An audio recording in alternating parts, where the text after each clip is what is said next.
synkronisere OneDrive med stifinder. Log på din Office 365 konto. Klik på OneDrive. I det billede det kommer frem, der er der nogle biblioteker. Måske ikke helt så mange som der er her, men vi skal klikke på den der her synkronisere. Og på billedet det kommer frem, klikker I synkronisere nu. Og siger OK til det billede her. Det betyder egentlig, at OneDrive-klienten den bliver hentet ned på din lokale computer. Og du på den måde kan integrere OneDrive i stifinder. Når du har klikket på synkronisere-knappen, så vil dine filer fra OneDrive blive synkroniseret ind i stifinder i et bibliotek, som hedder OneDrive. Det vil jeg vise lige om lidt.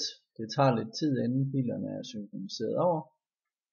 Men det gør egentlig, at man kan få adgang til filerne gennem stifinder, og ikke behøver at køre op via sin Office 365 profil hver gang. Så det gør det jo alt andet lige lidt lettere. Når filerne er blevet synkroniseret, så over i stifinder, der danner det sig en gruppe her, som her OneDrive, Vojens Gymnastik og Idrætsefterskole. Klikker man på den, så vil man se, at det er de samme filer, der ligger her, som ligger på